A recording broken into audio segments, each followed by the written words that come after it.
Olá, esta é a primeira aula do segundo bimestre. Nós vamos fazer algumas atividades do caderno da cidade de matemática que vocês retiraram na escola. Caso não tenha retirado, eu vou colocar o arquivo PDF na atividade, que aí, se você quiser, você pode visualizar e fazer as resoluções no caderno. Ou quem tem o caderno impresso, a versão impressa, é só fazer no caderno mesmo, não tem problema nenhum, tá? Bom, geralmente a gente começa pela unidade 1, mas você sabe que o caderno da cidade não tem uma sequência didática, que é o quê? Começar uma atividade e ir até o final, então a gente tem que ficar alternando as páginas. A primeira parte que eu vou fazer está na página, já para aproveitar o gancho, que teria que fazer esses desenhos aqui, então eu vou aproveitar o gancho que está na página 36, que ele fala um pouquinho sobre os conjuntos numéricos. A gente dá uma retomada no que é os conjuntos numéricos, vê aí que tem uma simbologia que é chamada de diagrama de Venn, que eu já explico para vocês. E aí a gente volta para a página inicial, unidade 1, que vai falar sobre os conjuntos numéricos. Então eu vou pegar um pouquinho, só um pedaço desse gancho aqui, que está na página 36, depois a gente volta e dá sequência fazendo as páginas que der para a gente fazer também nesse momento, que foi um ano bem conturbado, então a gente vai adequando os conteúdos aí. Então, sequência de atividade 1, desafios numéricos. Nessa sequência, você ampliará os seus conhecimentos sobre conjuntos numéricos. Então, os conjuntos numéricos, o que significa a palavra conjunto? A palavra conjunto, ela estabelece elementos, tá aí, né, que tem a mesma característica. No caso dos números, tem números que têm algumas características parecidas e eles fazem parte de um determinado tipo de conjuntos, certo? Então, eu coloquei aqui só para lembrar que são números com características parecidas. Então, eles têm alguma coisa em comum. Nessa primeira parte, nós vamos discutir ou relembrar 3 conjuntos numéricos, começando do primeiro e tal, tá? Bom, relacionando a pertinência de elementos e a inclusão desses conjuntos. Além disso, participará de jogos de estratégia com cálculo mental. Então vamos lá, vamos lembrar tudo, depois a gente vê aqui. Na página 36 do mesmo caderno da cidade, tem a representação que é chamada de diagrama de Venn, e dentro aí tem 3 conjuntos numéricos. Então vou lembrar o que significa essa simbologia e pedir para vocês colocarem alguns exemplos dos números que pertencem a esses 3 conjuntos. Bom, então só aqui do lado, aqui tem algumas outras coisas na atividade, mas eu achei importante a gente fazer aqui, que já aproveitar o material que já está aí. Então, o diagrama de Venn foi criado por um matemático, escritor chamado John Venn no século XIX, que é essa representação aí. E aí o que significa? Um círculo está dentro do outro, ou seja, um círculo pertence ao outro. Por exemplo, a letra Z, que é o elipse, melhor dizendo, o termo matemático correto é elipse, ela está envolvendo todo a elipse, que está o Nzinho aí, que depois a gente vai lembrar o que significa. Significa o quê? Que todo o círculo ou a elipse verde, ela está inserida dentro da elipse vermelha. E assim, consequentemente, a elipse azul, ela engloba todos juntos. Ou seja, o conjunto numérico representado pela letra Q, ele pertence também ao conjunto que está representado pela letra Z e também pela letra N. Ou seja, ele engloba todos, engloba os 3. Tá? O Z, que está representado aí pela elipse vermelha, ele só engloba um tipo de conjunto, ele e mais o outro que tem aí, que está representado pela letra N. E o N, ele tem característica específica que só pertence a ele, ou seja, o menor conjunto tem o conjunto médio, vamos dizer assim, que está representado pela elipse vermelha, e tem o conjunto mais abrangente desses 3 aí, que está representado pela elipse azul, tá? Então vamos dar uma lembrada nos conjuntos numéricos.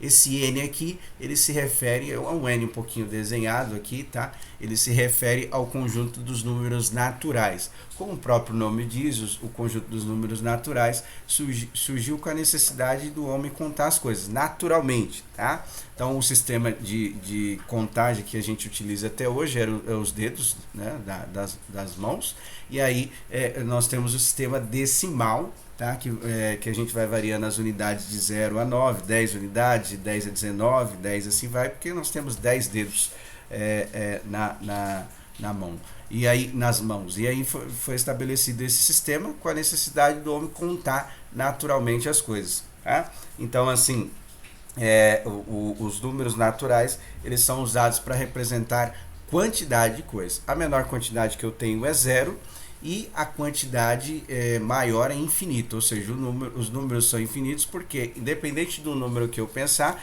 eu tenho sempre um subsequente, um próximo. Por exemplo, eu penso no número 30, o próximo 31. Então, independente do número, eu tenho essa representação. Tá? Então, essa é a definição de alguma coisa que é infinita. E aí, eu coloquei aqui para a gente dar uma lembrada, ó, os números naturais começam do 0, que é a menor quantidade que eu posso ter. Por exemplo, eu não posso ter menos uma caneta. Isso não existe, matematicamente falando. Mas eu posso ter nenhuma, como posso ter uma fábrica de caneta que produz 1 milhão de canetas por dia. Então, qualquer número, basicamente falando, qualquer número, o 0, mas qualquer número positivo eu posso usar para representar. Aí o que eu vou pedir para vocês fazerem? Dentro desse diagrama, que está aí a elipse do conjunto dos números naturais, vocês colocarem 3 exemplos de números que vocês acham que são números naturais, certo? Tá aí o conjunto, eu coloquei aí, a reticências indica que isso continua infinitamente, e assim vai, tá? Depois da contagem, né, que o homem conseguiu aprender a contar as coisas, tem tantos animais, tem tantos sacos de comida, de grão, esse tipo de coisa, veio a relação do comércio, a relação de troca de informações. E a dificuldade era representar justamente o que eu estava falando para vocês. Como que eu vou representar que a pessoa está me devendo alguma coisa, certo? Aí veio a ideia do comércio usando o conjunto dos números inteiros, que é representado pela letra Z.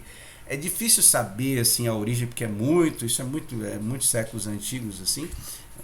E assim, a explicação por representar a letra Z é que a escrita do número em alemão, número em alemão, inicia com a letra Z.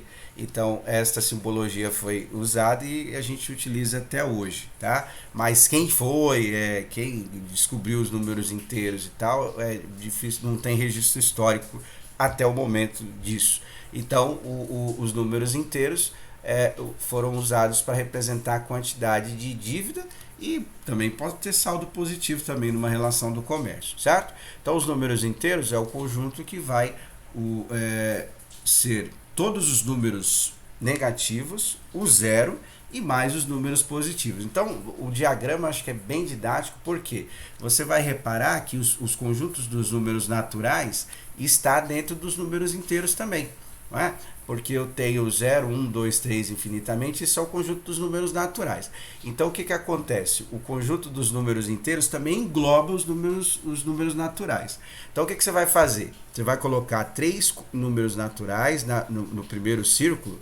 Na parte de fora, você coloca só os números que têm características dos números inteiros, ou seja, qualquer número negativo. Tá? E tem que ser inteiro. O que significa isso? Não pode ser 3,2, ele não é um número inteiro, certo? Então aí, para você captar a ideia do diagrama, porque a representação dos números inteiros também engloba os números naturais. Ou seja, todo número natural é um número inteiro, mas nem todo número inteiro é um número natural. Por exemplo, menos 3 ele é inteiro, mas não é natural. Tá? Então tem as características específicas desses números. E o último conjunto, que vai ser o tema das próximas aulas, é o conjunto dos números racionais. Então, a palavra racional vem da ideia de razão em matemática, que significa o quê? A razão entre dois números é quando eu divido um número pelo outro. Ou seja, 4 dividido para 5, não vai dar uma divisão exata, mas poderia ser uma divisão exata também. Vai dar um número com vírgula, certo? Um número decimal.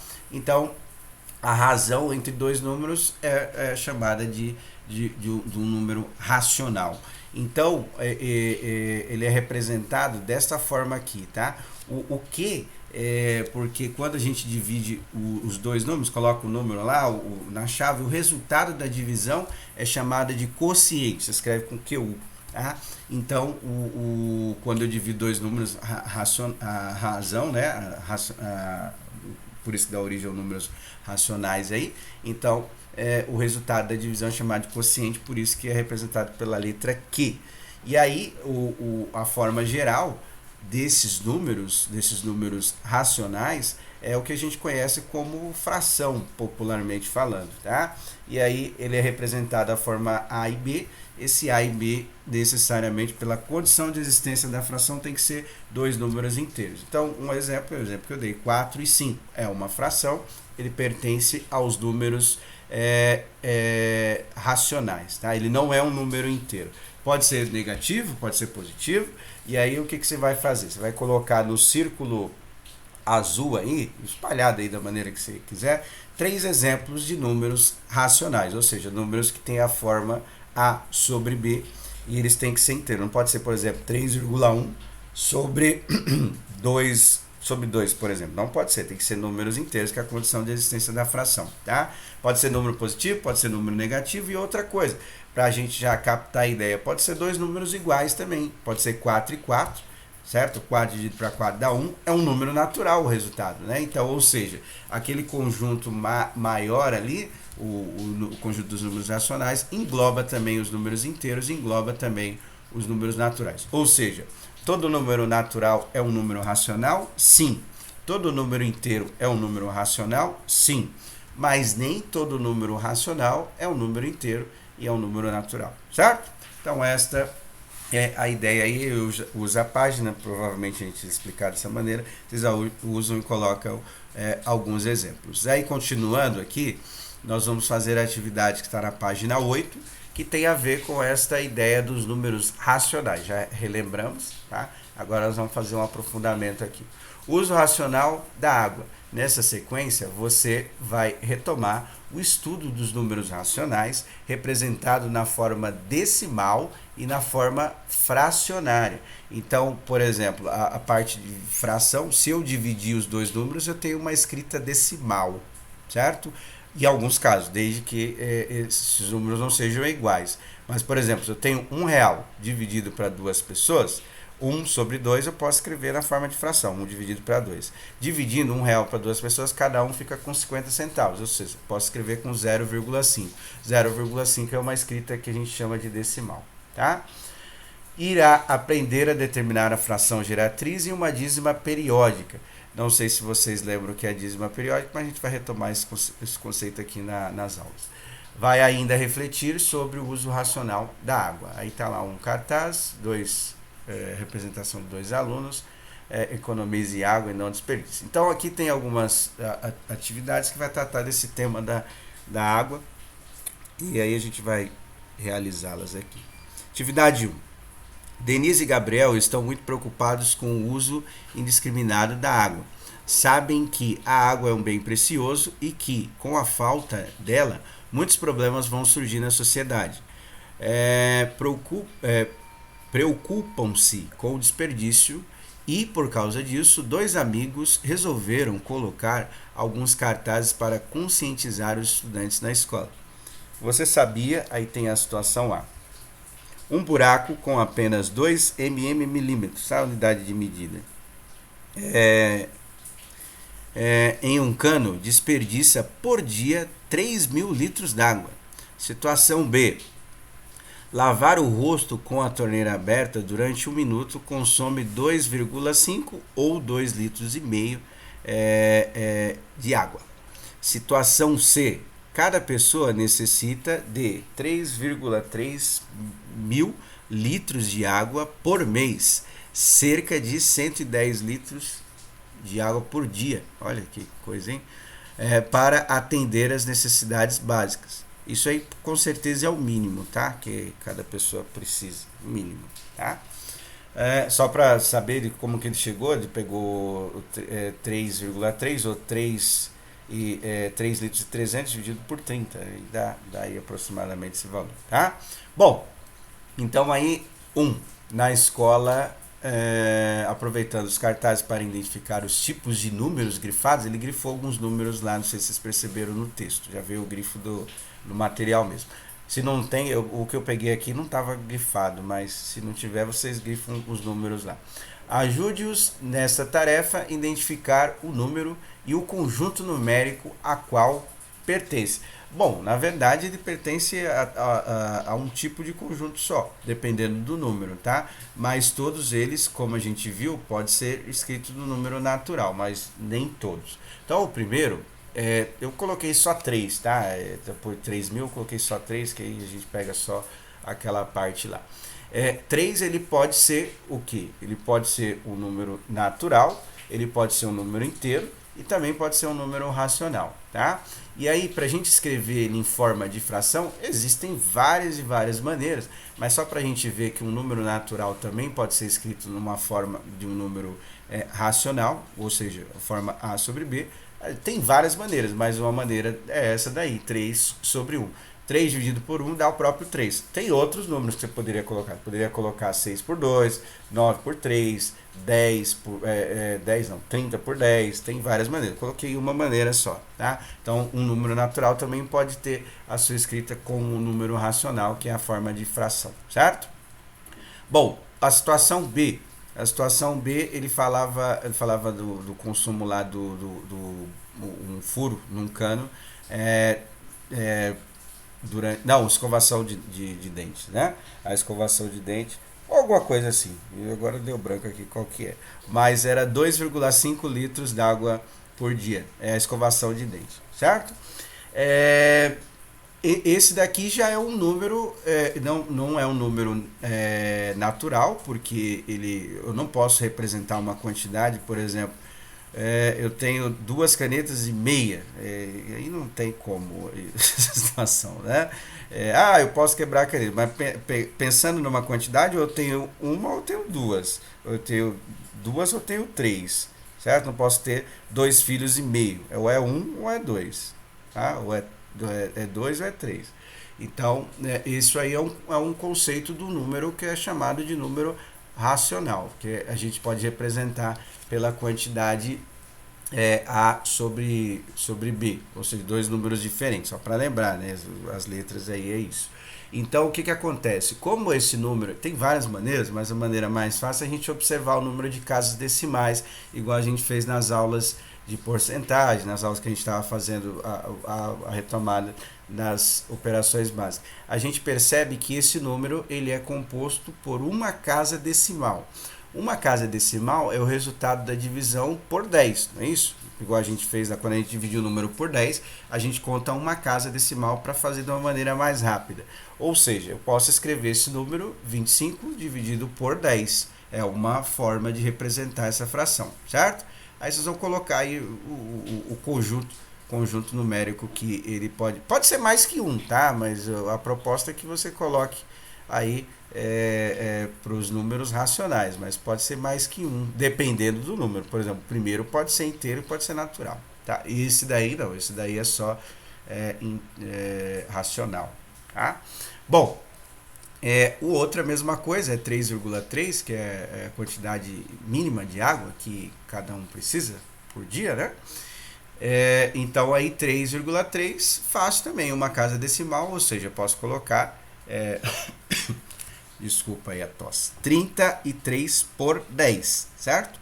Por que 33? Que é 3,3 dividido por 10, como tem um zero, conta uma casa.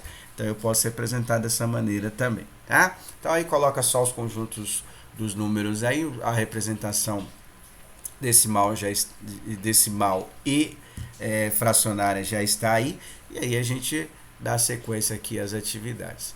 Bom, 2. Gabriel ficou espantado com uma notícia que leu. Em uma casa, lavando louça com a torneira meio aberta, em 15 minutos são utilizados 120 litros d'água. Olha aí, tá vendo?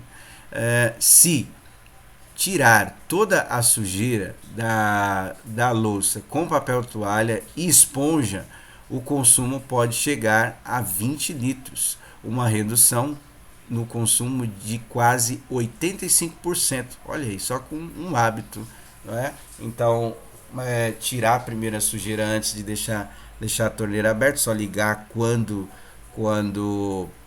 for lavar a louça, tem uma redução de 85%. Ajuda o planeta e ajuda o bolso também, certo? Lendo essa notícia, se lembrou de que havia estudado a representação percentual, porcentagem, não é isso?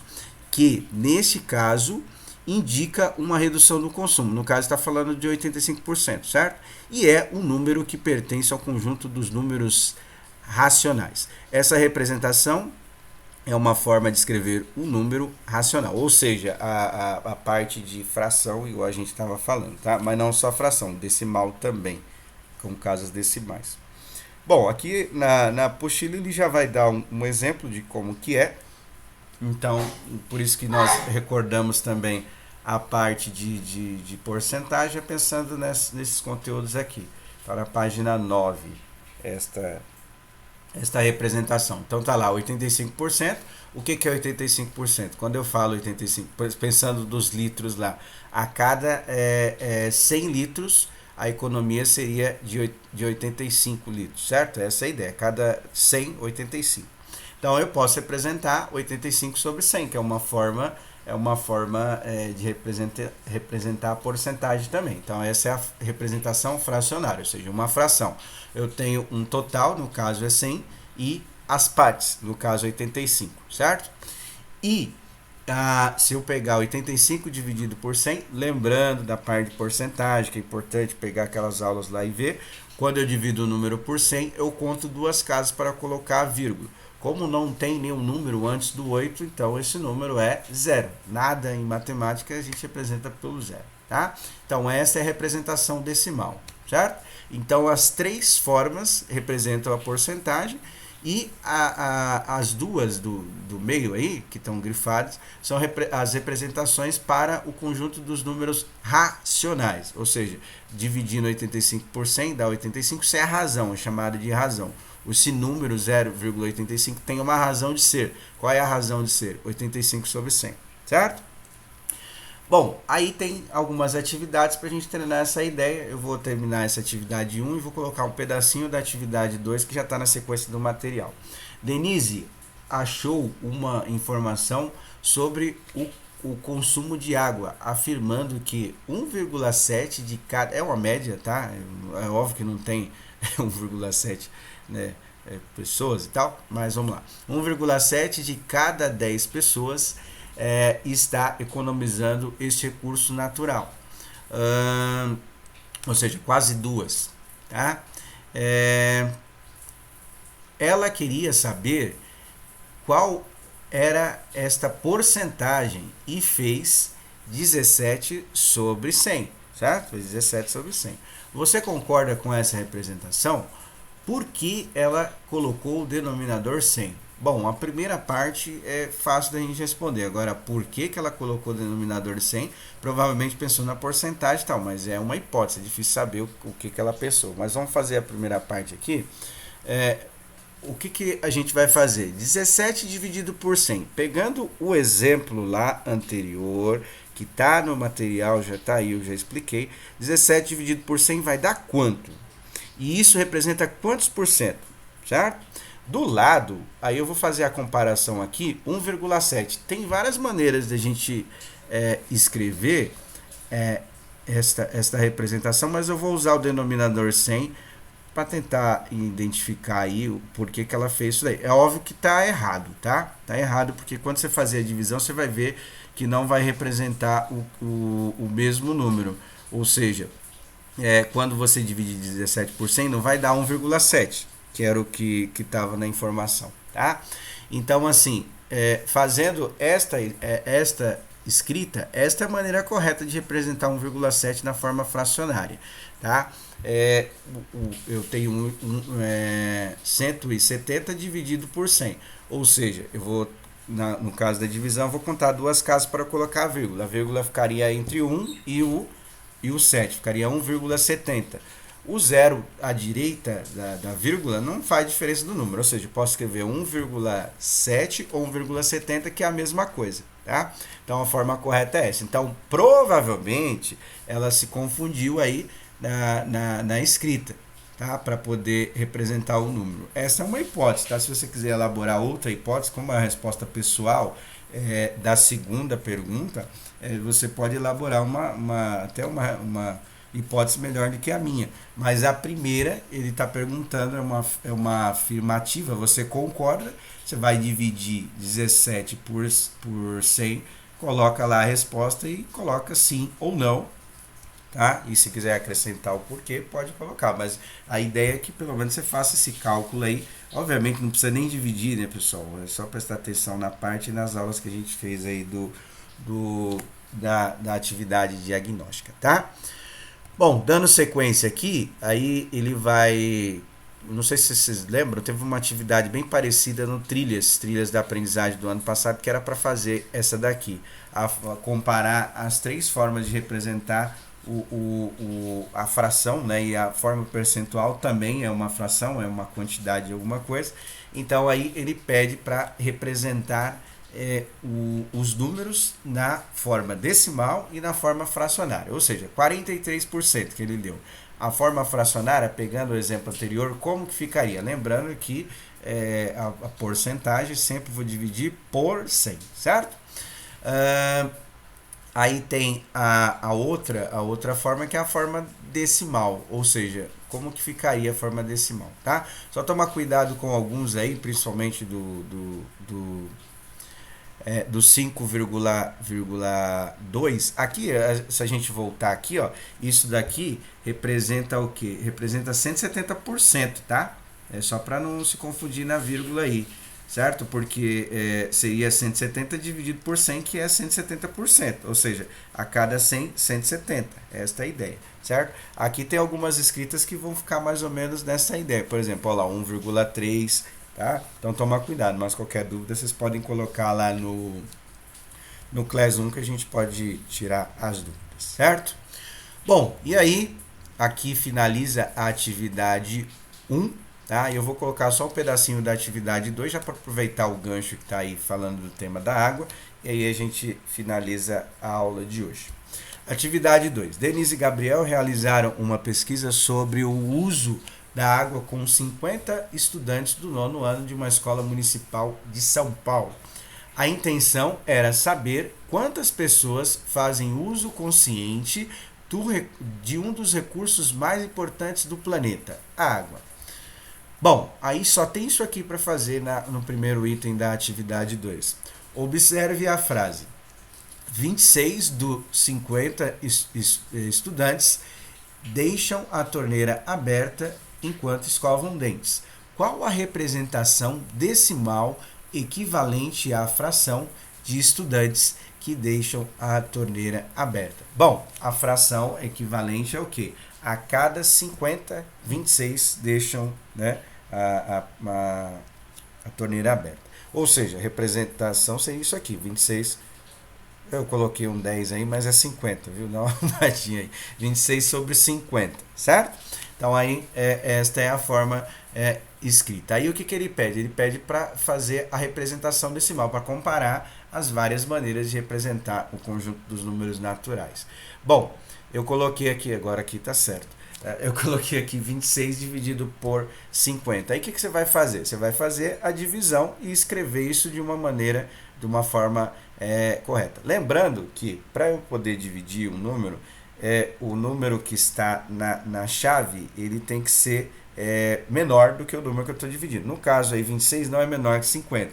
Como que a gente faz? Acrescenta a vírgula, o zero e a vírgula do lado de 60. Tem lá a explicação nas atividades diagnósticas que a gente fez no começo do ano e do bimestre, vamos dizer assim, do bimestre anterior, né? Então, faz lá, vê lá e faz essa divisão e você vai encontrar a forma decimal, ou seja, um número que possui casas decimais, certo? Bom, aí aqui ele fala para a gente tomar nota sobre o resultado que a gente vai encontrar. O resultado que você encontrou é um número racional, decimal e exato. Possui uma quantidade finita de casas decimais.